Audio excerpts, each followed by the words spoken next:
What's up, traders, and welcome back to another YouTube video. As you can tell in the title, the purpose for today's video is I'm just going to have a quick look at my idea of what I'm expecting to see happen next on volatility 75. Now, to address the elephant in the room, I know it's been a while since my last upload, and I've been away. I decided to take some time off from uh, developing content and putting out content, but by the grace of God, I will be uploading again. So before I get into the video, let me just throw in my little disclaimer. Remember, I'm not licensed, qualified to offer financial investment or trading advice.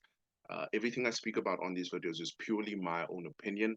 I do not recommend trading live capital, but if you do so, do it with capital that you are willing to lose because it is risky, right? And ensure that you do your own research, you do your own analysis as well, so that you can understand how to maneuver and navigate in the marketplace. So, looking at volatility 75, I'm just going to do a very quick run through of is what I'm looking to do next on volatility 75.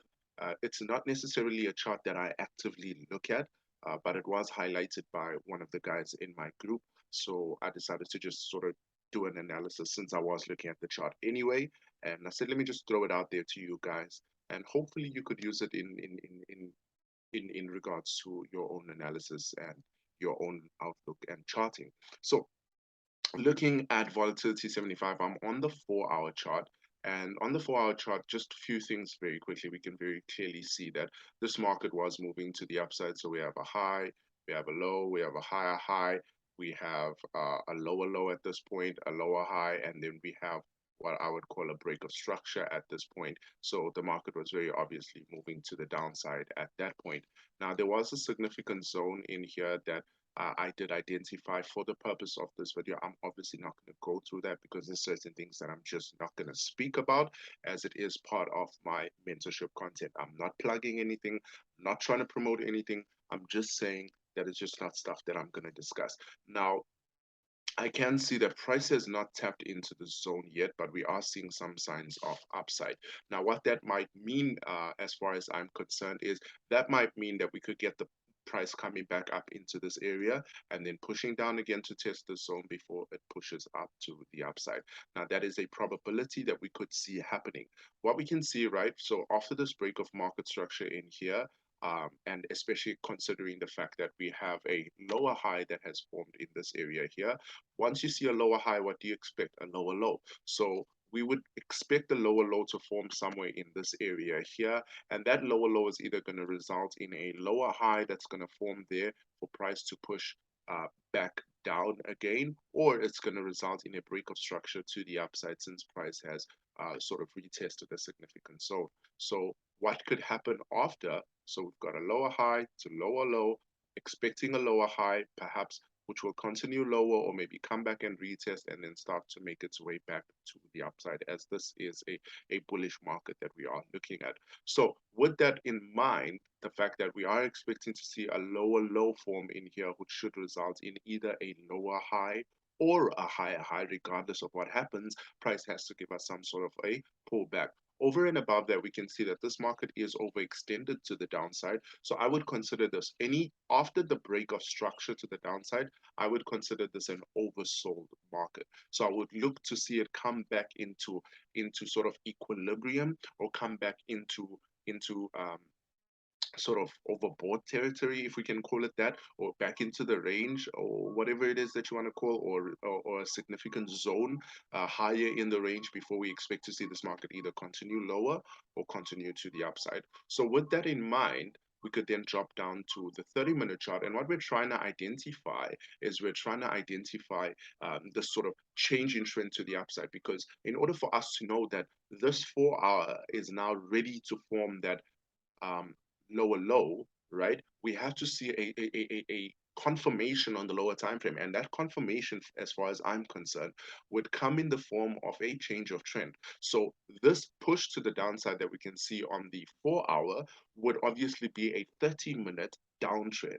right? So if we drop down to the 30-minute chart, just to show you very quickly, we can very clearly see that we have a downtrend, right? So lower low, lower high, lower low, okay, higher high, lower low, lower high, lower low, lower high, lower low, lower high, lower high, lower low, blah, blah, blah. So we can very clearly see that there is a trend to the downside, right? So now for us to start taking buys, because that's what I would be expecting to take next, for us to start taking buys, we have to see a change in this developing downtrend, right? So what we have to look at is we have to look at the fact that this was a lower low or equal low, you can call it, right? That was a lower high which broke structure, created a lower low.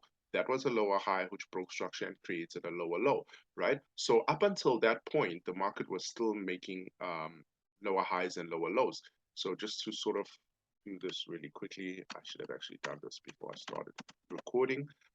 But just to sort of do this very quickly. So what we know is that the market was still in a downtrend at this point. This was the last lower high that we can see. So I just want to take that and say, count that to the downside over here.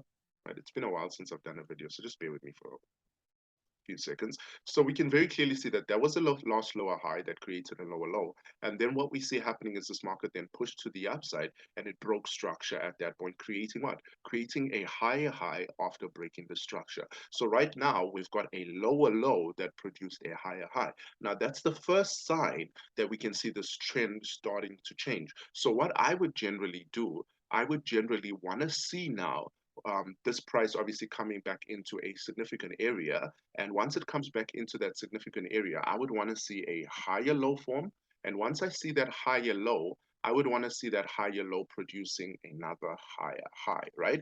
Because what is a bullish trend? A bullish trend is a market that breaks highs, creates higher lows, and creates higher highs, right? So we've already seen a higher high form, but that came from a lower low at this point. So we haven't necessarily met the characteristics of what a bullish trend would be. So what I would want to see is I would want to see a higher low forming, right? And that higher low must proceed to break structure.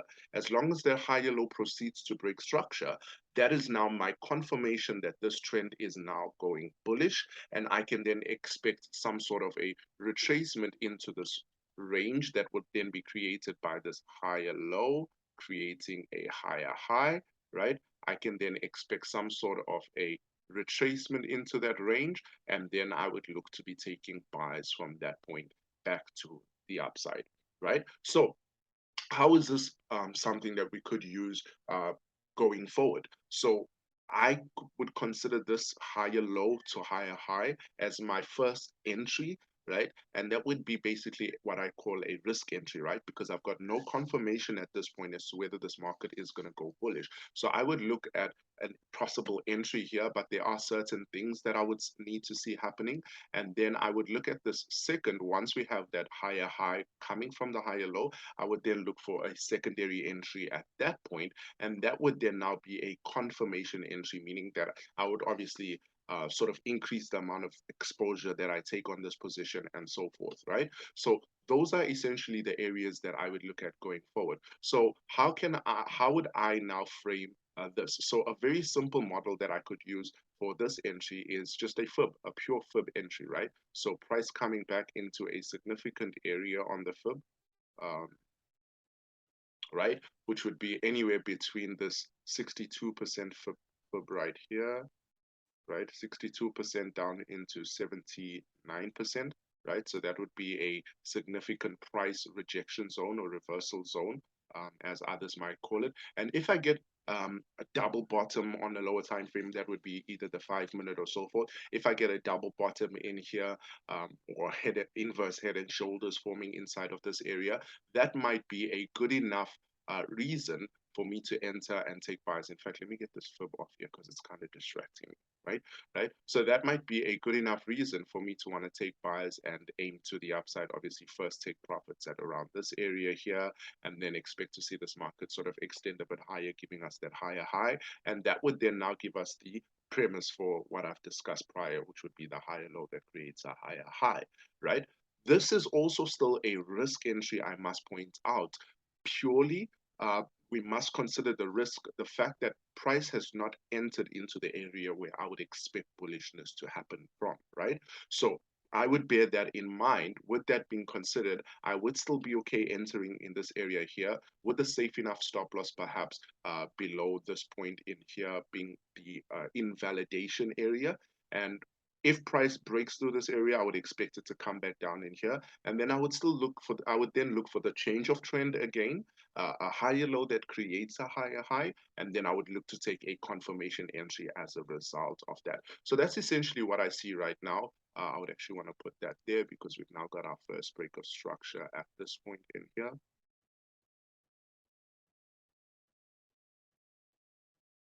Right? So that's essentially what my plan would be, what I see on volatility 75. A very basic outlook because, I mean, price is sort of where I need it to be. So I don't necessarily need to discuss any more than that. But those are the things that I would look at. Hopefully you did find some useful information in this, and it's been an honor. It's been an honor to share again, and I am wishing you a blessed and profitable remainder to the trading week.